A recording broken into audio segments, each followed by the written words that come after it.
Origins of the Korean War. Origins of the Korean War, Cold War, and post-Cold War narratives.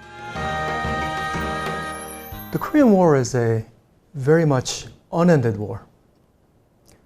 More than the occasional newspaper headlines about a missile launch or a naval clash near the West Coast Islands, the full significance of the irresolution of the Korean War comes into focus when we look closely at everyday life in South Korea. Military guard posts along South Korea's coastline, young men having their hair cut for compulsory military service, or monuments to the Korean War.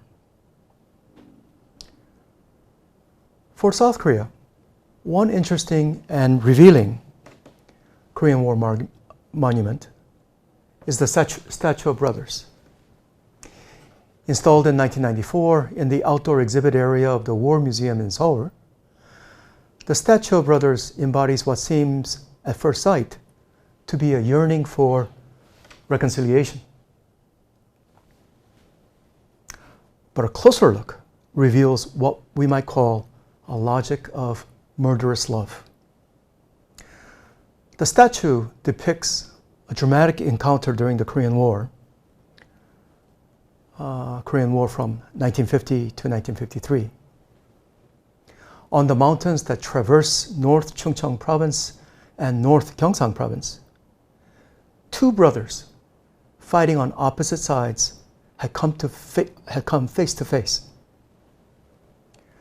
The older brother, Park Kyu-chul, was a lieutenant in the South Korean Army, the ROK Army, and Park Yong-chul, the younger brother, was a soldier in the Korean People's Army, the North Korean Army.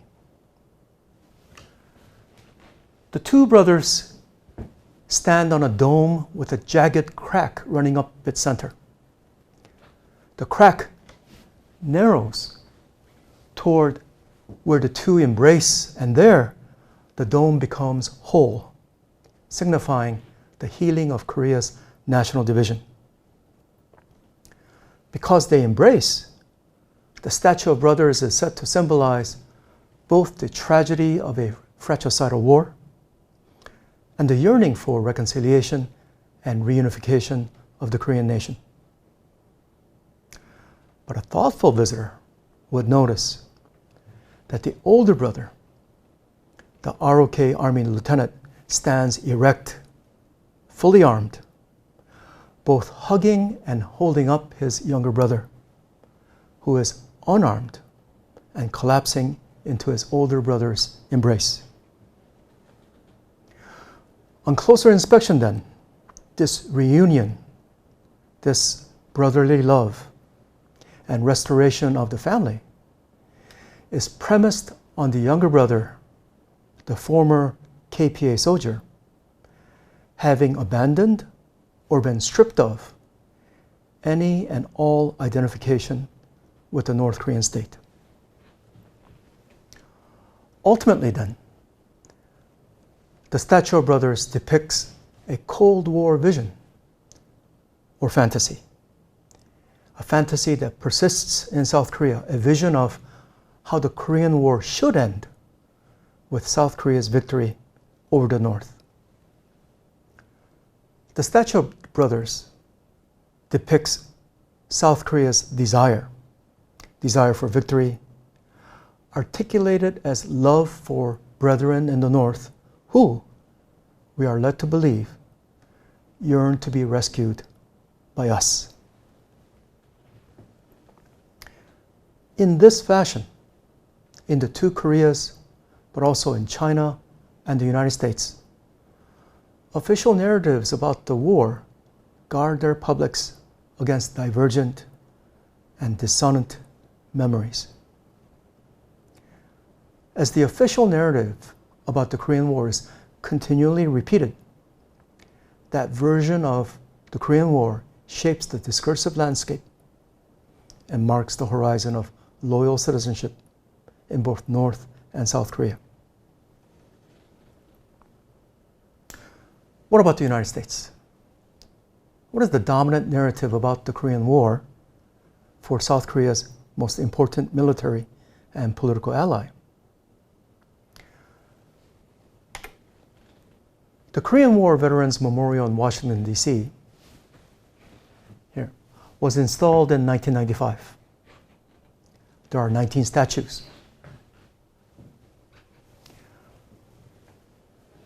During the Korean War, for the first time in the 20th century, American fighting units were racially integrated. Thus, of the 19 men, 12 are white, 3 black, 2 Hispanic, 1 Native American, and 1 is Asian American.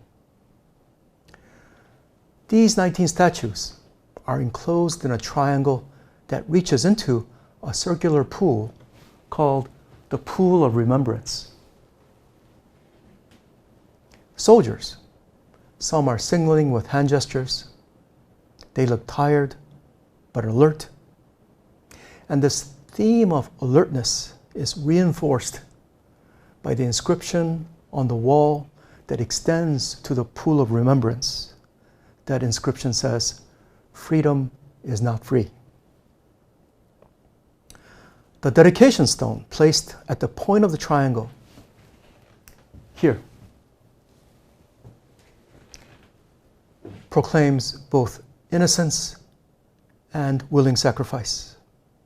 The inscription reads, "Our nation honors her sons and daughters who answered the call to defend a country they never knew and a people they never met."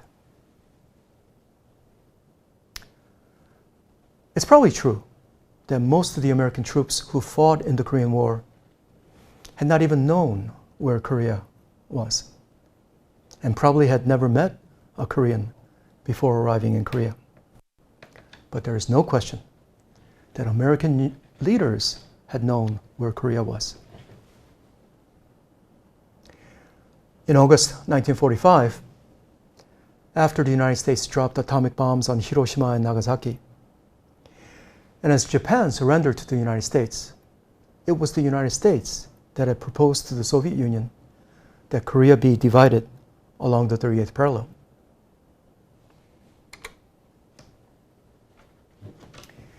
In early August 1945, Russian troops had fought their way into Korea as liberators.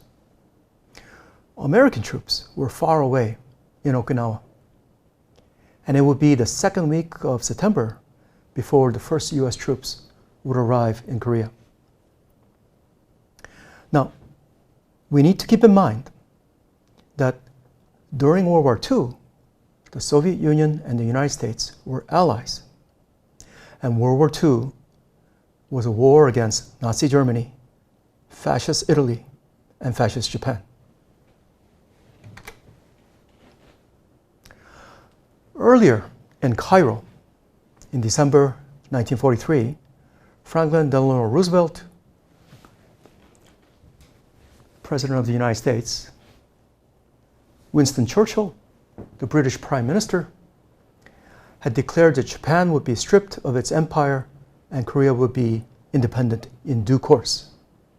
Further, with a verbal agreement in Yalta, and this is at Yalta, in February 1945, the United States and the Soviet Union agreed to establish a trusteeship for Korea and to form a joint US-Soviet Commission to assist in organizing a single provisional Korean democratic government. Trusteeship was an American idea. Its purpose was to ensure that cooperation between the United States and the Soviet Union would continue after World War II. It meant that the United States and the Soviet Union would together help establish an independent and sovereign Korea. After the Americans dropped atomic bombs on Hiroshima and Nagasaki, and with the threat of the Soviet Union participating in the occupation of Japan, Japan had surrendered only to the United States on August 15th, 1945. With that, the fate of post-war Japan would be decided by the United States alone, without Soviet input. As for Korea, With Soviet troops already in Korea, the United States wanted to prevent the Soviet Union from occupying all of Korea. Thus, the United States proposed a divided occupation, and Korea's moment of liberation from Japanese colonial rule would also become the moment of national partition. In Washington, D.C., the State War Navy Coordinating Committee had given two young colonels, Colonels Dean Rusk and Charles Bournsteel, 30 minutes to decide where to divide Korea.